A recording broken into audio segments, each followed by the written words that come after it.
So next topic is compounds. Students, mixture, element, compound, all the topics are very important because ये सारे basic हैं. अगर तुम्हें element, compound, mixture के बारे में डिटेल में पता होगा then only you can do further chemistry. So first compound क्या होते हैं? देखो इजी है बिल्कुल डेफिनेशन. कहते हैं कंपाउंड एक वो सब्सटेंस होता है जो दो से ज्यादा एलिमेंट जब कंबाइन करते हैं, दे आर केमिकली कंबाइंड. देखो मिक्सचर में कोई भी केमिकली कॉम्बिनेशन नहीं होता है, केमिकली कंबाइन नहीं करते हैं वो. बट कंपाउंड्स में कंपाउंड एक वो सब्सटेंस होता है जो बना होता है दो और दो से ज्यादा एलिमेंट्स का, जिसमें क्या होता है where they are chemically combined in a fixed proportion by mass. This is a complete definition. A compound is a substance which is made up of two or more elements chemically combined in a fixed proportion by mass. Example है हमारे पास, most common example is water. Clear? इसका मतलब ये है, formula of water as you all know H2O. Clear, H2O is a formula of water. अब तुम्हें ये learn करना होगा कि जो हाइड्रोजन है, हाइड्रोजन का मास 1U, ऑक्सीजन का मास 16U. क्लियर. अब हमें मास लिखना है दोनों का. एज वी नो कि हाइड्रोजन का मास 1 है, बट यहाँ पे दो हाइड्रोजन है, सो दो हाइड्रोजन का मास 2 हो गया. क्लियर. ऑक्सीजन का 16, 2:16 आ गया. अब ये 2 के टेबल पे कट हो रहा है, सो आई कैन राइट 1:8. सो इसका मतलब ये है कि वाटर कब बनेगा? वाटर किससे बनता है? हाइड्रोजन और ऑक्सीजन जब केमिकली कंबाइन करती हैं. किस रेशो में? 1:8 बाय मास में जब हाइड्रोजन कंबाइन करता है ऑक्सीजन के साथ, then only water will form. मतलब 1 by mass of hydrogen and 8 by mass of oxygen. जब ये दोनों कंबाइन करेंगे 1:8 बाय मास में, तब ही वाटर बनेगा. अगर मैं कहूं कि ऑक्सीजन 9 ले ले, है ना, 1:9, then water will not form. ये हमेशा हर कंपाउंड की फिक्स रेशो होती है जिसमें वो केमिकली कंबाइन करते हैं और कंपाउंड बनाते हैं. Many more examples are there of compound. Some are given like carbon dioxide, glucose, potassium sulfate, steam, ice, etc. These all are the example of compounds. अब तुम कहोगे कि मैम कार्बन डाइऑक्साइड में कैसे होगा ना, इसकी भी हम फाइंड आउट कर सकते हैं. Carbon, oxygen. क्लियर. कार्बन का मास तुम्हें लर्न करना होगा, दैट इज 12. ऑक्सीजन का 16. 12:16 ये कट हो जाएगा. कट होने के बाद क्या आ जाएगा तुम्हारे पास? 3:8. ऐसे ही क्या होता है, इसका मतलब ये हुआ कि कार्बन 3 और ऑक्सीजन 8.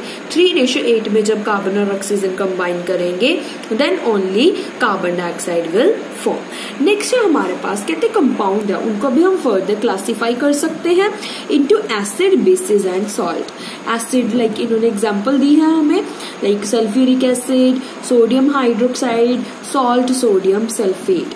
सो नेक्स्ट जैसे हमने क्या है मिक्सचर की सारी प्रॉपर्टीज को विद एग्जांपल डिटेल में स्टडी किया है, वैसे ही हम कंपाउंड्स को भी डिटेल में स्टडी करेंगे. Clear. So next are the properties of compound. Now we will start with the properties of compound. उससे पहले हम एक कंपाउंड की एग्जांपल लेते हैं. जैसे मिक्सचर में भी हमने आयरन और सल्फर की एग्जांपल ली थी, सो इसमें भी हम आयरन और सल्फर की एग्जांपल. देखो इसमें क्या होगा, जब आयरन का सिंबल Fe होता है, सल्फाइड मतलब सल्फर, सल्फर का सिंबल S. जब आयरन एक टेस्ट ट्यूब ले लेते हैं, है ना, एक टेस्ट ट्यूब में आयरन फीलिंग्स को ऐड कर लेंगे, थोड़ा सा सल्फर पाउडर ऐड करके उसको हीट करना स्टार्ट करेंगे. आफ्टर सम टाइम वो एक ब्लैक कलर का कंपाउंड बन जाएगा, जिसको क्या बोलते हैं हम? Ferrous sulphide. इसको क्या बोलते हैं? आयरन सल्फाइड और फेरस सल्फाइड, जिसका फॉर्मूला क्या होता है? FeS, which is a compound. ये क्या है? एक कंपाउंड है. सो इस कंपाउंड की एग्जांपल को लेके हम सारी कंपाउंड की प्रॉपर्टीज को स्टडी करेंगे. सो फर्स्ट क्या है हमारे पास, कहते हैं इन अ कंपाउंड कोई भी कंपाउंड है उसमें constituent elements are present in a definite proportion by mass. अभी हम करके आए हैं कि मिक्सचर में कोई डेफिनेट प्रोपोर्शन नहीं होती है, उनकी जो कंपोजिशन होती है वो वेरी करती है।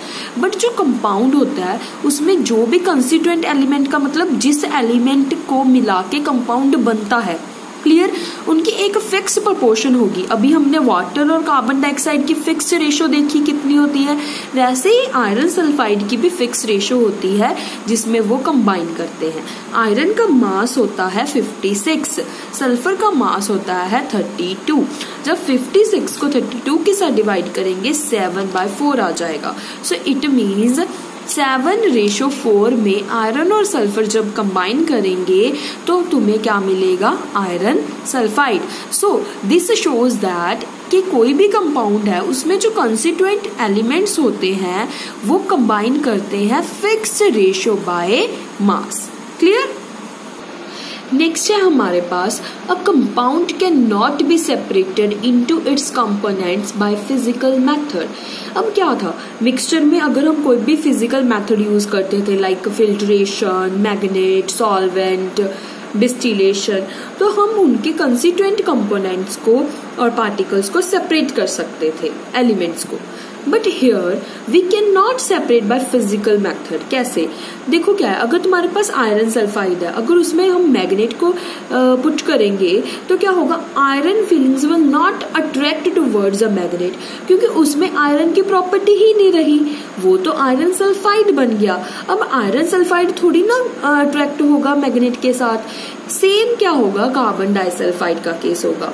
अगर हम कार्बन डाइसल्फाइड को फेरस सल्फाइड में ऐड करेंगे तो सल्फर डिसॉल्व नहीं होगा, क्योंकि उसके पास सल्फर की प्रॉपर्टीज ही नहीं रही। So hence a compound can not be separated into its constituent components by physical method. Next है the properties of a compound are entirely different from those of constituent element. इसका मतलब ये है कि जिस एलिमेंट से वो कंपाउंड बना है उसकी प्रॉपर्टीज बिल्कुल डिफरेंट होंगी कंपाउंड से। जैसे आयरन सल्फाइड है ना, ये आयरन और सल्फर को मिला के बना है, बट आयरन और सल्फर की प्रॉपर्टीज बिल्कुल डिफरेंट होंगी आयरन सल्फाइड से। कैसे, इसको हम शो करते हैं with the reaction with sulphuric acid. अगर तुम्हें ये वाली इक्वेशन नहीं लर्न होती है तो no need to learn this equation, सिर्फ वर्डिंग में कर लो। क्लियर। आयरन सल्फाइड की जब रिएक्शन सल्फ्यूरिक एसिड के साथ होगी तो आयरन सल्फेट और हाइड्रोजन सल्फाइड गैस बनेगी। क्या बनेगी, हाइड्रोजन सल्फाइड। जो हाइड्रोजन सल्फाइड है उसका फॉर्मूला होता है H2S। जो हाइड्रोजन सल्फाइड है उसकी गंदी सी स्मेल होती है, उसको क्या बोलते हैं, फॉल स्मेल। और जो जैसे गले सड़े अंडे होते हैं ना, रोटन एग्स होते हैं, उनकी जैसे स्मेल होती है वैसे ही हाइड्रोजन सल्फाइड की स्मेल होती है। सो इससे क्या पता चलता है, अगर क्या है यहाँ पे हाइड्रोजन गैस इवॉल्व होती तो पता चल जाता कि इसमें आयरन की प्रॉपर्टीज हैं, बट यहाँ पे तो हाइड्रोजन सल्फाइड गैस फॉर्म हुई है ना। सो इट मीन्स इसमें आयरन तो है ही नहीं, इसमें तो आयरन सल्फाइड है।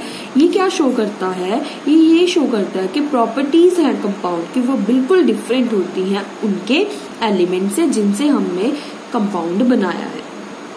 सेम नेक्स्ट पॉइंट सेम ही है, कहते हैं अगर हम कार्बन डाइसल्फाइड डिसॉल्व करें तो सल्फर डिसॉल्व नहीं होगा। कार्बन डाइसल्फाइड अगर ऐड करें तो सल्फर डिसॉल्व नहीं हो रहा।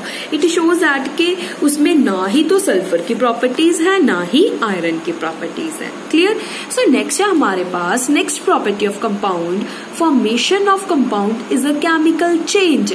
अगर क्या है, लाइक देखो आयरन और सल्फर को हमने हीट किया तो जाके आयरन सल्फाइड बना है ना, उसमें हीट को एब्जॉर्ब किया।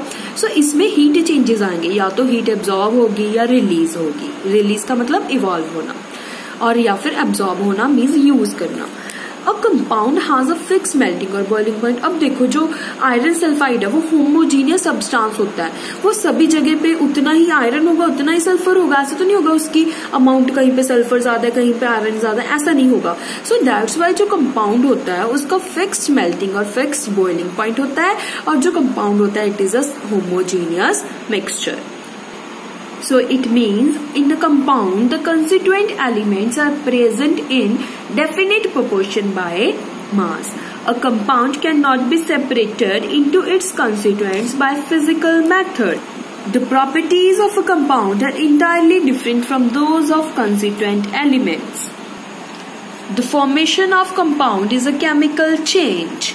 A compound has a fixed melting and boiling point. A compound is a homogeneous substance. So this is all about the compounds.